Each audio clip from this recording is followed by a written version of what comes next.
नमस्कार। आज हम फेसबुक पर जो रिश्ते बनते हैं उनकी थोड़ी गहराई में उतरेंगे। हाँ। खासकर वो निशानियां पहचानने की कोशिश करेंगे जो शायद नकली दोस्ती की तरफ इशारा करती हों। हाँ, ये आजकल बहुत रेलेवेंट टॉपिक है। हमारे पास एक गाइड है, फेसबुक पर नकली दोस्तों की पहचान, और इसी से जुड़ा एक वायरल फेसबुक पोस्ट भी है। तो कोशिश यही है कि ऑनलाइन दुनिया के इन रिश्तों को थोड़ा बेहतर समझा जाए। बिल्कुल। तो चलिए शुरू करते हैं।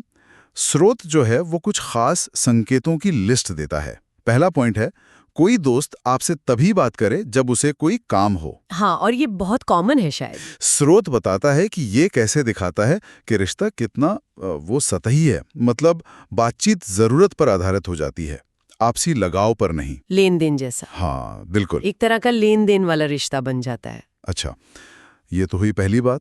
पर एक और संकेत जो शायद हम सबने महसूस किया होगा, वो है आपके स्टेटस अपडेट्स पर कभी कोई रिएक्शन ना देना। हाँ, आप कुछ शेयर करते हैं और दूसरी तरफ से एकदम खामोशी। हाँ, और ये चीज तब और ज्यादा अजीब लगती है जब आपको पता हो कि वो व्यक्ति ऑनलाइन है, एक्टिव है। स्रोत के हिसाब से ये एक तरह की, क्या कहते हैं, उदासीनता है। मतलब वो आपकी खुशी या दुख में शामिल नहीं होना चाहते। जैसे वो फिजिकली तो ऑनलाइन है पर मेंटली या इमोशनली कनेक्टेड नहीं है। सही कहा।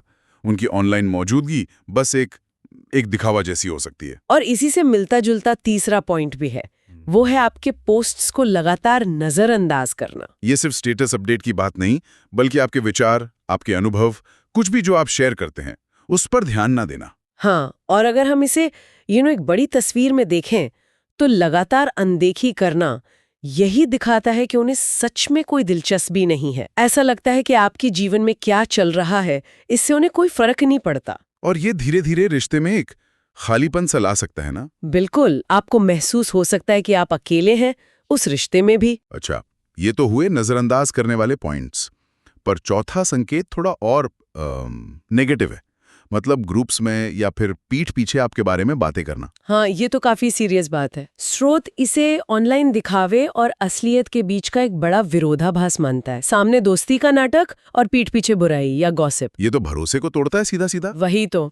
स्रोत कहता है कि ये विश्वासघात है और ये दोस्ती की बुनियाद को ही कमजोर कर देता है।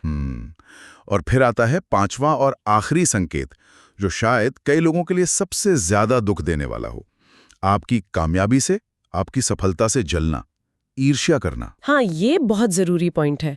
स्रोत इस पे काफी जोर देता है। सच्ची दोस्ती में तो हम एक दूसरे की खुशी में खुश होते हैं ना, लेकिन जब कोई दोस्त आपकी तरक्की देखकर खुश न हो बल्कि असहज महसूस करे या जलन रखे, तो फिर सवाल उठता है कि ये दोस्ती है भी या नहीं। बिल्कुल। स्रोत के अनुसार ईर्ष्या दोस्ती के जो मूल सिद्धांत है, जैसे आपसी सहयोग, एक दूसरे की खुशी में शामिल होना, उसके एकदम खिलाफ जाती है। तो अगर हम सब बातों को समेटें तो स्रोत ने फेसबुक पर नकली दोस्तों को पहचानने के लिए हमें 5 मुख्य इशारे दिए हैं। पहला, सिर्फ जरूरत पर बात करना। दूसरा, स्टेटस या पोस्ट पर रिएक्ट न करना। तीसरा, आपकी बातों को अनदेखा करना। चौथा, पीछ पीछे बातें करना। और पांचवा, आपकी सफलता से जलना। बिल्कुल। तो स्रोत का निचोड़ यही है कि ऑनलाइन दुनिया में जो रिश्ते दिखते हैं जरूरी नहीं कि वो वैसे ही हों। इन संकेतों पर ध्यान देना हमें अपने सोशल मीडिया इंटरैक्शंस को शायद ज्यादा समझदारी से देखने में मदद कर सकता है। हाँ, और शायद ये तय करने में भी कि हम किन रिश्तों में अपना वक्त और एनर्जी लगाना चाहते हैं। सही बात है। वैसे इन संकेतों को पहचानने से भी आगे जाकर एक सवाल मन में आता है कि इस डिजिटल दुनिया में एक सच्चा गहरा कनेक्शन असल में दिखता कैसा है और उसे कैसे बनाया और निभाया जा सकता है। इस पर शायद सोचना चाहिए। ये एक बहुत अच्छा सवाल है आगे सोचने के लिए।